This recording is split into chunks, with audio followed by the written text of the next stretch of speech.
How's everybody doing? It's Paul from Magpie 24/7 back again after Newcastle United get the victory and they dump Chelsea out of the League Cup. Much changed Chelsea, but still with the Galacticos and the embarrassment of riches, they have got an absolutely superb, stellar performance. Two sort of different sides of Newcastle United, you would say, last night.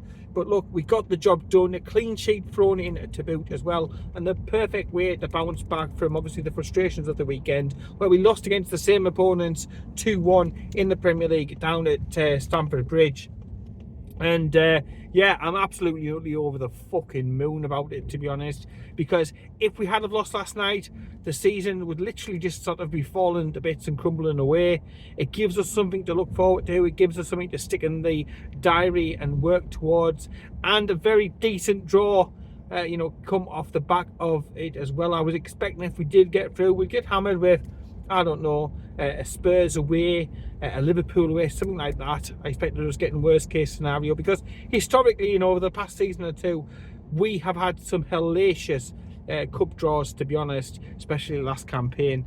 But no, Brentford at home, I think, is all you can ask for at this stage of the competition, and the prize is absolutely and utterly huge on offer to place in the semi-finals of the League Cup. And you start to sort of begin to dare to allow yourself to dream a little bit and think about, what may come further down the line. But back to last night's action. Obviously, Eddie Howe said he was going to go strong, but he'd have to make some changes with the, the fixtures coming thick and fast, and another huge game this weekend. He did that. He made the changes. It was nice to see Dubravka back involved. Obviously, there was no Jacob Murphy, slight hamstring injury. We're led to believe in that one. Still no sign of Matt Targett. If anybody has seen him, if there's any rumours about, where he was last spotted, just on a welfare check type basis, then please let me know down below, because he had an eczema complaint, a month or so ago. Hasn't been seen since, and these were the sort of games I thought he would have got some minutes in the tank for last night, but not to be seen again. But the players who did play, let's talk about them. I thought there were some absolutely fantastic, stellar performances, and obviously you can't go through everyone. It was a great team performance. We did what was needed to be done, but there were some ones that definitely need calling out. I thought Lloyd Kelly at the back came in and looked a lot more athletic, a lot more mobile. Concentration was absolutely perfect throughout, and it's a toss-up now, isn't it? What does Eddie Howe do?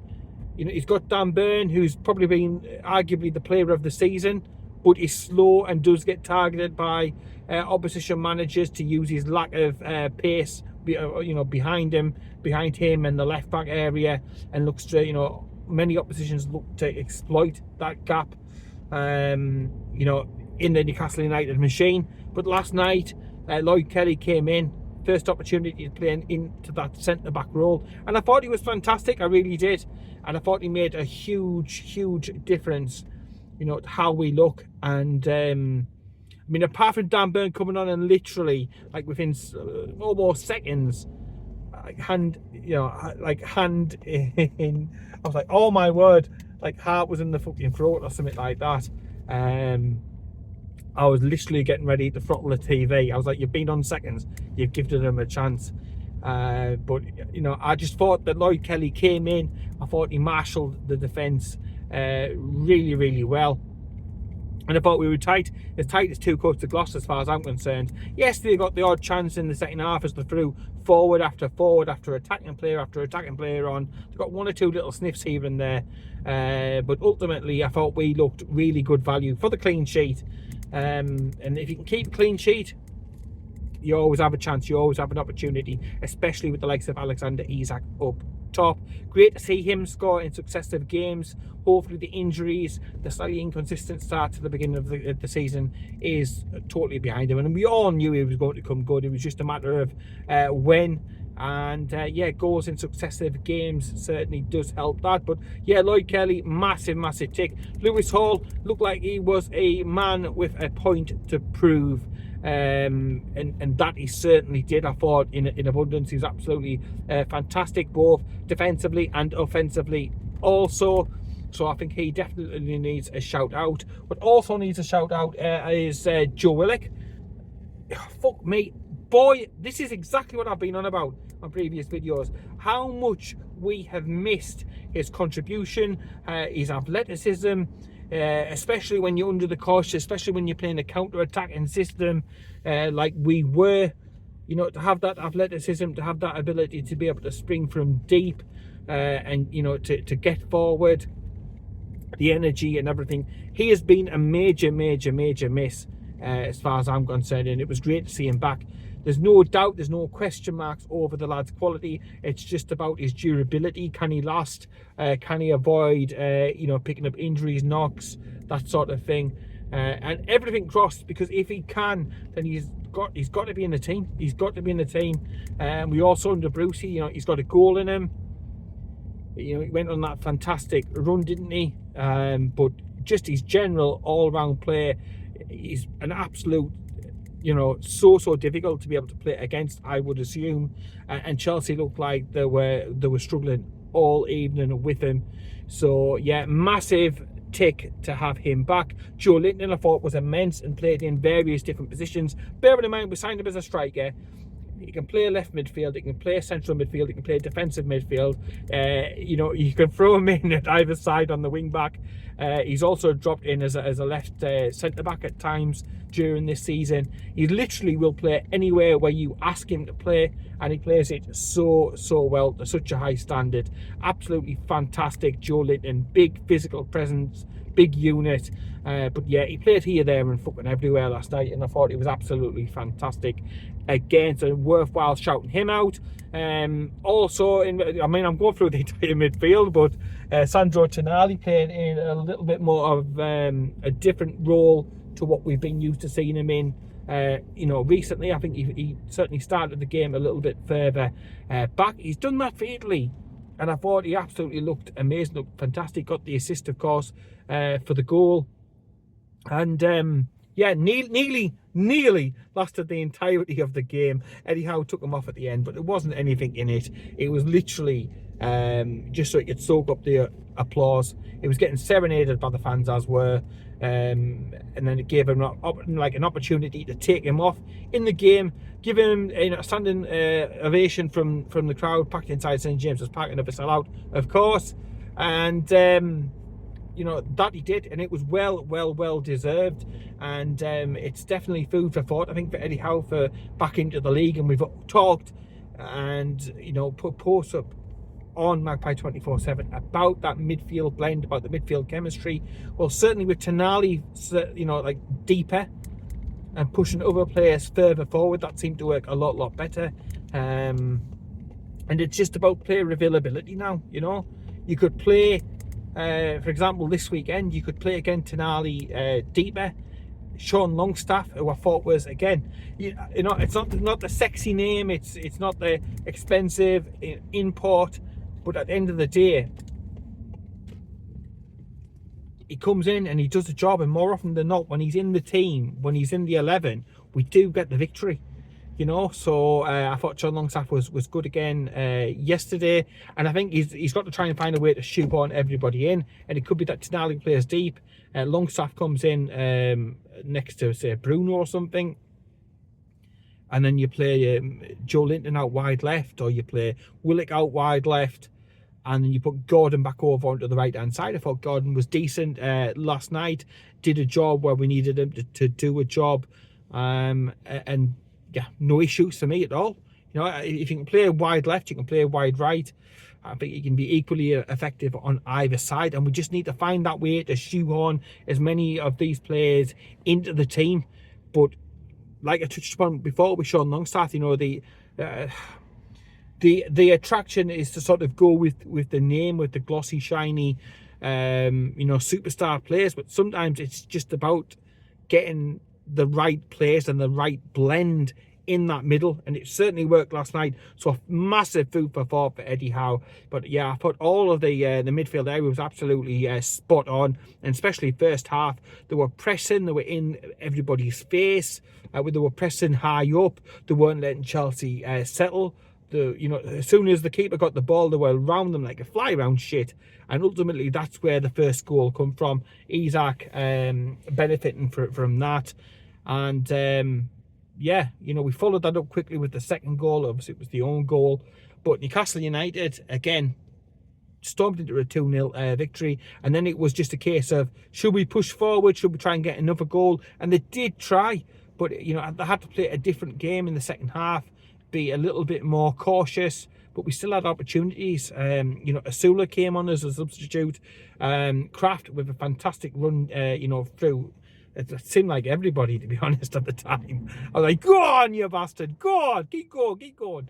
And he slipped in a great ball. Asula, great shot, smacks the post. He's still, continuing on with his weight. Thought Asula, when he come on, looked decent, looked a handful. You can see why. You can see why they've gone after him. You can see the raw potential. You can see that there is a player there. It's just about nurturing that player and bringing him through, giving him the experiences that he needs to be able to, develop and bring on his game. But we were unlucky. We had one or two decent chances in the second half. Yes, Chelsea huffed and puffed, but I was always quite confident at keeping a clean sheet, to be honest, as the second half ticked along. I just thought it was a professional performance. And I think the difference from the weekend to tonight, a lot of it was just, he left Palmer on, didn't he? He left him on the bench. Didn't want to risk him. Has greater priorities, bigger fish to fry maybe from a Chelsea perspective. But he's such a talent, that lad. He turned the game at the weekend, and him not being in today, it could have been one of the contributing factors. But I prefer to look at it as, Newcastle United all over the place, all over the park, upped their game, they upped the performance, they upped the intensity. And that was the most Newcastle United performance of the entire season. That was the most Eddie Howe type performance of the entire season. They were aggressive, but didn't overstep the mark. Park Gordon to one side and stuff. But, I thought we were on the right side of the aggression line. We pushed all over. We played like our season depended upon it, because it probably did.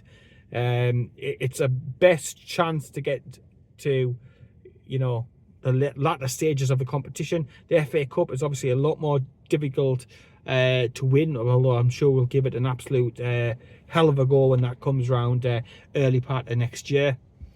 But yeah, this was absolutely massive, and I just think if we'd have lost the game yesterday going into Arsenal, it would have put a very dark cloud over proceedings. If Arsenal were to take advantage, it would have been Christ's club. You can already see the headlines that the Southern press would be writing. The obituary for Eddie Howe would have been definitely wrote from down there. Not at St James's Park, not on Tyneside, but definitely down south. With their little fucking wooden spoon would have definitely been out, trying to cause more trouble, trying to shit stir more than they normally try to shit stir. But yeah, we've rode the storm a bit. We've got a little bit of luck going, a little bit of momentum. It's going to be a very, very difficult game this weekend. However, with that added little bit of spice, there'll be a decent amount of atmosphere, you would think, at the stadium. Yes, it's a Saturday early kick-off. Not ideal. Not normally the best for atmospheres, but hopefully with that added little bit of spice, because obviously Arteta's the biggest fucking crybaby going. It'll add something to the atmosphere. And if we can get something out of that game, then it's another massive shot in the arm, and we can look to improve things over the next couple of games. Because although we're down in 12th, we're not a million miles away from where I would expect us to be, somewhere around about 8th to 6th, maybe challenging for a Europa Conference League, something like that. Certainly top half of the table. We shouldn't be down in the bottom half, but we're not a million miles away from that. If we can get something at the weekend, we've got Forest, and there's an international break coming up. Get some more players back, and again, it's another couple of weeks tick down for the likes of Lascelles coming back, Botman coming back. Positive news here, there, and everywhere, and you're getting into the festive fixtures, and you're looking towards this game against Brentford as well.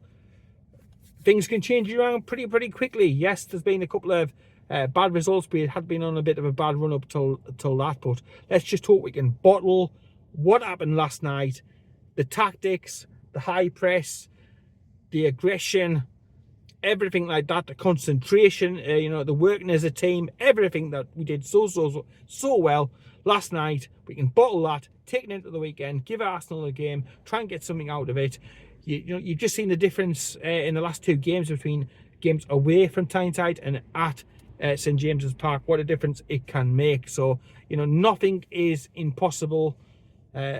With these lads, we've got a talented bunch. We just need to get more of them fit, more of them available more often, and hopefully 1 or 2 players back for the weekend. We're waiting news about the likes of Target, the likes of Murphy, who missed last night because of his hamstring strain.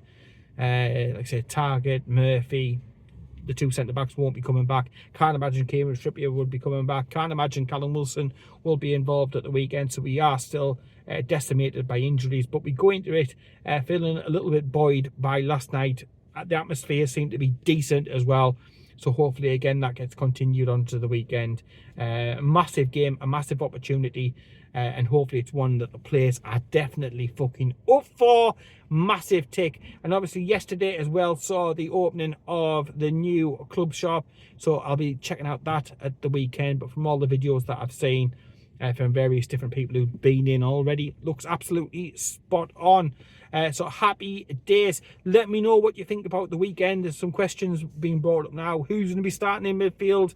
The players that are rested, do they come back in? Or do the people who've got the shirts and have played well continue to get hold of their starting shirt? And it's up to the others to bring up the game and bring up the levels to be able to try and push the way back into the team. Questions about the likes of Emil Kraft, who I thought was absolutely fucking fantastic last night. Back to Krafu, isn't he? And I think I found a stat, today in the games that he's played. I think he's played 14 this year. We've only actually lost 2 of them. So again, it's another one of these players, a bit like Sean Longstaff, that he's a bit of a lucky charm. And when he does play, like with Sean Longstaff, we more often than not get the wins. So do you keep Kraft in, who was absolutely fantastic, or do you bring Livramento? Does he get the start? It's a difficult one. It's a bit of a head scratcher, and it'll be a bit of a head scratcher as well to who he's going to play in midfield and how that sort of makeup of that team in the middle is going to look. Up front, obviously, it picks itself for the time being. Isaac didn't get to see the match through last night. Obviously rested with the game at the weekend in mind. But yeah, decisions all over the place. Kelly, Byrne, who starts? To me, I'd be tempted to keep Kelly in. I thought it was absolutely fantastic. I really did. And I thought when Byrne come on, there was just a little bit of a hint of a wobble here and there. But it is harsh on Byrne, to be honest, because like I say, he's been cracking for us, this season, and he's definitely been one of our best, most influential players of the entire season. So let me know who you would go with at the weekend. Especially with with regards to who partners share at the back, who's going to be the right back, who's going to play in midfield. Wide left, would you play Big Joe out wide left and maybe switch over Gordon to the right hand side? Is Barnes better as an impact player from the bench? That's another one that I've heard and seen debated quite a lot in the comment section recently on Magpie 24/7. So that might be another one to be able to discuss lower down there in the comments. Whilst you're on, hit the like button on the video. Please subscribe to Magpie 24/7. I'm going to get a few things done. Get the video up on the page. But yeah, take the time to subscribe to the YouTube channel page and all the other Magpie 24/7 accounts as well. Massively appreciate that. And then looking forward to this weekend's game back home at St James's Park. Can we get the points on the board and start to climb up the Premier League table? Fingers fucking crossed that it happens. Happy days. The life of being a Newcastle United fan. Unbelievable. Like nothing else. So yeah, I'll leave it there. In the meantime, take care, keep it tuned, and I'll speak to you later.